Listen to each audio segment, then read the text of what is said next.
Hello everyone. Today we will know about tense. What is a tense? Tense क्या है, काल क्या है, ज़माना किसे कहते हैं। तो काज के समय के मुताबिक वर्ब के रूप में जो परिवर्तन आता है उसे हम टेंस कहते हैं। आप ये कह सकते हैं कि we may define tense as the form of a verb which shows the time and the state of an action of event. Verb phrase जो टाइम और स्टेट और एक्शन को शो करता है उसको हम लोग टेंस कहते हैं। टेंस में दो चीज़ें हैं, time and state of action. Time ये शो करता है कि वो काम प्रेजेंट में हुआ या पास्ट में हुआ या फ्यूचर में हुआ। हम जानते हैं कि टाइम तीन प्रकार के होते हैं। जो काम अभी हो रहा है हमारा, जिसमें हम लोग हैं अभी मौजूद, वो प्रेजेंट है। जो बीत चुका है वो पास्ट है। जो आने वाला है वो फ्यूचर है। और दूसरा कि काम हुआ तो काम के होने के वक्त में काम की कैफियत क्या थी, स्टेट ऑफ एक्शन, काम का रूप क्या था। क्या वो काम कंप्लीट हो गया था या इनकम्प्लीट था या कंटिन्यूअस था या इंडिफिनिट था। तो हमें जब भी कोई टेंस में होगा तो दो चीज़ें आप नज़र आएंगे उसमें। एक उसमें हेल्पिंग वर्ब नज़र आएगा, दूसरा उसमें मेन वर्ब नज़र आएगा। जैसे हम लोग कहते हैं he is writing a letter, is helping verb है और राइटिंग मेन वर्ब है।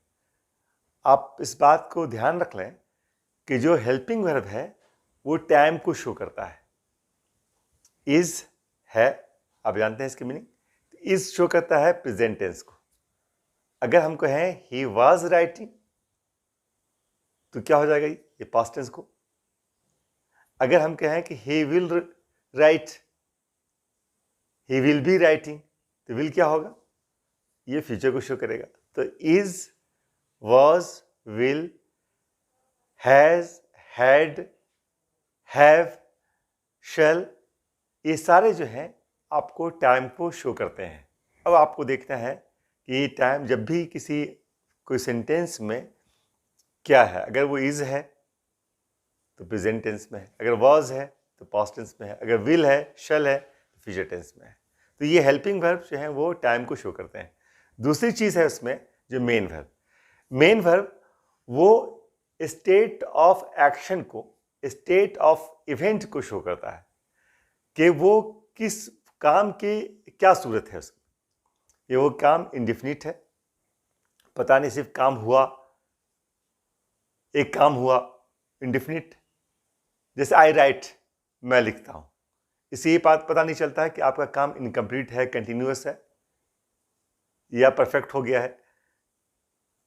ये इंडिफिनिट शो करता है। दूसरा है ये कि कंटिन्यूअस है, क्या काम इनकम्प्लीट है तो कंटिन्यूअस होगा, जारी होगा।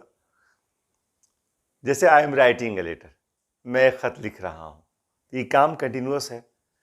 और तीसरी चीज़ होती है जिसको कहते हैं जो चाहे तो काम कंप्लीट हो जाएगा। जैसे I have written a letter, मैं एक खत लिख चुका हूँ, ये कंप्लीट को शो कर रहा है। एक चौथा स्टेट और होता है जिसमें कंटिन्यूअस और परफेक्ट दोनों मिला होता है, जिसको हम लोग कहते हैं परफेक्ट कंटिन्यूअस। उसमें काम परफेक्ट हो चुका होता है लेकिन काम के जारी होने का भी पता चलता है। जैसे मैं हजारीबाग में 20 साल से रहता आ रहा हूं,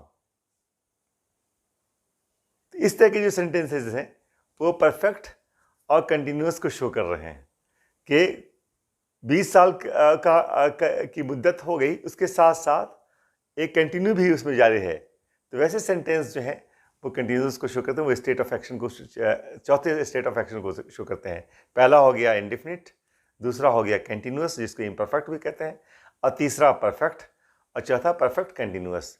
तो ये जो टेंस है टाइम को शो करता है और स्टेट ऑफ एक्शन को शो करता है। अब दूसरी एक उसका एग्जाम्पल ले लें।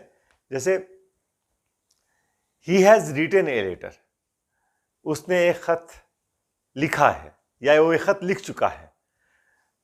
अब यहां पे हैज़ प्रेजेंट को शो कर रहा है, रिटन काम की कंप्लीटनेस को शो कर रहा है।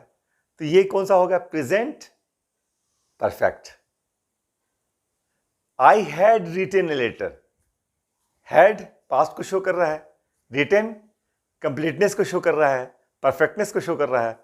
ये काम पूरा हो चुका है, मैं खत लिख चुका था। तो ये पास्ट परफेक्ट को शो करता है। या I will be writing a letter, will future को शो करता है, और writing will be writing, writing जो है वो वर्ब के कंटिन्यूटी को शो कर रहा है कि कंटिन्यूअस है, इम्परफेक्ट है। मैं खत लिख रहा हूँगा। तो इस तरीके से हम देखते हैं कि एक जो टाइम वो टेंस है वो एक्चुअली काज के समय के मुताबिक वर्ब के जो रूप में परिवर्तन आता है, उसके शक्ल में जो परिवर्तन आता है वो शो करता है। आप जानते हैं कि वर्ब के आमतौर पे 5 इंपॉर्टेंट रूप हैं, V1, V2, V3, V4, V5। V1 show करता है आपको जैसे जो उसका प्रेजेंट रूप है या उसके प्लूरल रूप है, उसको V1 कहते हैं। V2 पास्ट रूप है, V3 पास्ट पार्टिसिपल रूप है, V4 प्रेजेंट पार्टिसिपल रूप है जिसको इंग फॉर्म भी कहते हैं। V5 जो है वो एस या ES का रूप है जिसको सिंगुलर फॉर्म भी कहते हैं। तो हम देखेंगे कि ये जो रूप हैं वो टाइम के मुताबिक बदलते रहते हैं और इनका जो मेन वर्ब है वो भी चेंज होता रहता है। मेन वर्ब भी जो है वो चेंज होता रहता है और स्टेट के मुताबिक वो चेंज होता है, टाइम एंड स्टेट के मुताबिक वो चेंज होता है। तो वर्ब का रूप जो टाइम और स्टेट के मुताबिक वो चेंज होता है उसको हम लोग टेंस कहते हैं। अंत में ये बात समझ लें कि टाइम और टेंस दोनों समान लगते हैं लेकिन दोनों में अंतर है। टाइम का संबंध अर्थ से होता है और टेंस का संबंध वर्ब के फॉर्म से होता है। टाइम एक यूनिवर्सल कंसेप्ट है, पूरे विश्व में time present, past and future के रूप में जाने जाते हैं, लेकिन टेंस हर भाषा में अलग हो सकते हैं। टेंस एक ग्रामेटिकल कंसेप्ट है, ये व्याकरण से इसका संबंध होता है, जबकि टाइम का व्याकरण से कोई संबंध नहीं होता है। टाइम और टेंस को समझने के लिए, के अंतर को समझने के लिए आप एक सेंटेंस ले लें, he is buying a laptop next month. अब यहाँ पर देखें ही इज बाइंग, ये आपको क्या शो कर रहा है? जैसे अभी देखा आपने, ये शो कर रहा है प्रेजेंट टेंस को, लेकिन इसके मीनिंग को, इसके अर्थ को देखेंगे, he is buying a laptop next month. इससे ये टाइम का पता चलता है कि ये फ्यूचर टाइम की बात की जाती है, अगले महीने वो एक लैपटॉप खरीदने जा रहा है।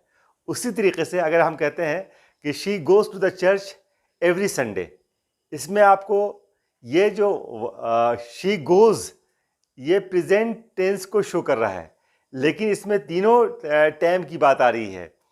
कौन से? She goes to the church every Sunday, यानी जो भी संडे, चाहे वो पास्ट के संडे हो या प्रेजेंट के संडे हो या फ्यूचर के संडे हैं, हर संडे को वो चर्च जाती है। यानी तीनों टाइम की बात हो रही है, लेकिन उसका जो टेंस है वो प्रेजेंट टेंस है। टेंस को यूज़ करने में हमें कुछ सावधानी बरतने की ज़रूरत है कि हम टेंस को सही तरीके से अंडरस्टैंड करें। आई थिंक, मुझे उम्मीद है कि ये जो आपने वीडियो लेसन देखा होगा उससे टेंस को समझने में थोड़ी सी मदद मिली होगी। धन्यवाद।